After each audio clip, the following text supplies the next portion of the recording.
Assalamualaikum warahmatullahi wabarakatuh. Saya Shola Putra-Tama. NIM saya 2024 014 0249. Di sini saya akan mengerjakan UCPIK 3 dengan soal yang pertama.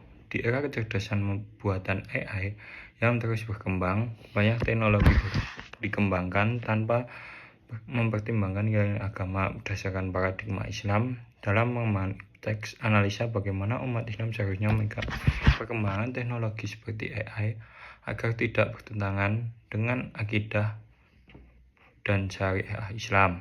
Nomor 2, salah satu rambu-rambu untuk mengambil teks dalam Islam adalah tidak bertentangan dengan Al-Quran dan hadis. Berikan contoh nyata dari kehidupan modern saat ini, misalnya di bidang teknologi informatika, yang sesuai dan tidak sesuai dengan prinsip tersebut. Nomor 3, banyak anak muda saat ini yang menggunakan teknologi hanya untuk hiburan, seperti media sosial, game online. Berdasarkan kajian potensi akal dan kolbu dalam pengembangan teks menurut Islam, bagaimana Anda menilai perilaku itu? Apa solusi Islam yang bisa ditawarkan agar teknologi bisa dimanfaatkan untuk pengembangan diri dan peradaban? Nomor 4, sebagian masyarakat masih percaya bahwa sains dan agama adalah dua hal yang bertentangan.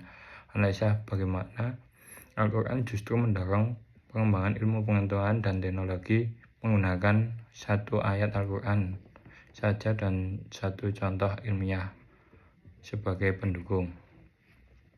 Nomor 1, sikap umat Islam terhadap pengembangan teknologi seperti AI agar tidak bertentangan dengan akidah dan syariah. Dalam Islam, pengembangan iptek termasuk AI bukanlah hal yang dilarang, asalkan tidak melanggar prinsip dan syariah.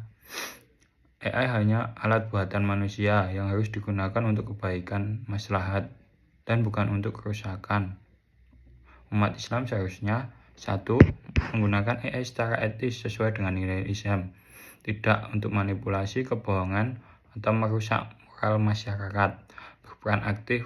Nomor 2, berperan aktif dalam pengembangan AI dengan menciptakan teknologi yang membawa kemaslahatan umat, seperti AI untuk pendidikan, untuk kesehatan, dan untuk keadilan sosial. 3, menanamkan nilai tauhid bahwa AI hanyalah ciptaan manusia yang tidak boleh diagung-agungkan hingga menyerupai peran Tuhan. Ini menjaga umat dari penyimpangan akidah. Nomor 4, melibatkan ulama dan cendekiawan muslim dalam penilaian etis pengembangan teknologi agar syariat tetap menjadi dasar hukum. Intinya, AI bisa dimanfaatkan sebagai alat dakwah, pendidikan, dan pelayanan publik selama tidak melanggar hukum Allah. Untuk nomor 2, contoh teknologi yang sesuai dan tidak sesuai dengan Al-Quran dan hadis. Contoh yang sesuai adalah aplikasi Al-Quran digital dan edukasi Islam online, seperti Al-Quran digital, aplikasi belajar tajwid, hadis, dan fikih. Alasannya untuk membantu umat memahami agama, memudahkan akses ilmu, dan mendukung dakwah global. Contoh yang tidak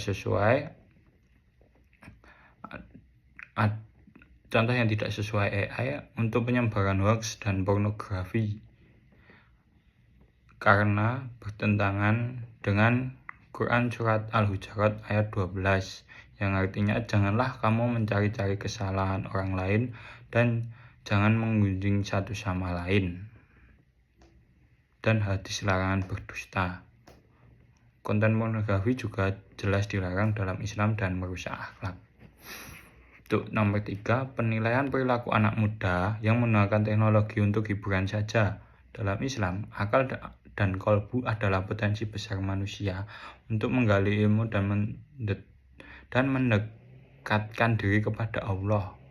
Jika hanya digunakan untuk hiburan berlebihan, 1, itu termasuk menyia-nyiakan waktu yang dilarang dalam surat Al-Asr, menunjukkan kurangnya kesadaran akan potensi diri sebagai khalifah bumi, surat Al-Baqarah ayat 30, dan akal yang tidak digunakan untuk berpikir dan kolbu yang tidak digunakan untuk mendekatkan Allah akan menjadi sumber kelalaian. Solusi Islamnya adalah literasi digital Islami di sekolah, masjid, dan komunitas, mengajak anak muda membuat konten positif seperti podcast Islami, video edukatif, coding Islami, dan dakwah kreatif, menyeimbangkan waktu antara hiburan dan ibadah dengan prinsip wasitiyah, keseimbangan, membangun komunitas teknologi Islam, misalnya forum developer Muslim, startup Muslim, dan lain-lain. Nomor 4, sains dan agama menurut Al-Quran bukan bertentangan tapi saling menguatkan. Pandangan bahwa sains dan agama bertentangan tidak sesuai dengan Islam. Justru Al-Quran mendorong umat untuk menggunakan akal dan meneliti ciptaan Allah. Contoh, Quran Surat Ali Imran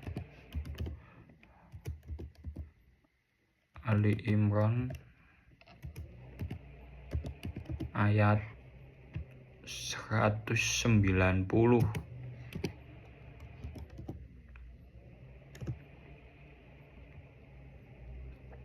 yang berbunyi, Bismillahirrahmanirrahim, Inna fi khalqis samawati wal ardi wahtilafil laili wan nahari la yatil li ulil albab, yang artinya sesungguhnya dalam penciptaan langit dan bumi dan penggantian malam dan siang terdapat tanda-tanda bagi orang yang berakal.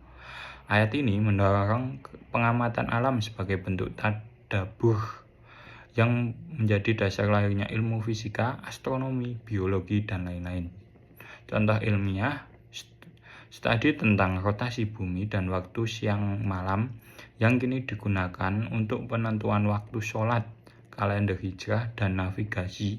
Semua ini hasil dari integrasi sains dan agama.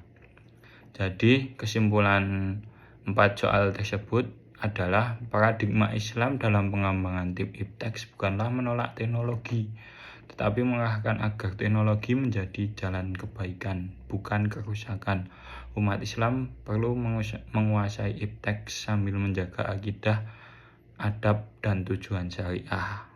Sekian dari saya, kurang lebihnya mohon maaf. Wassalamualaikum warahmatullahi wabarakatuh.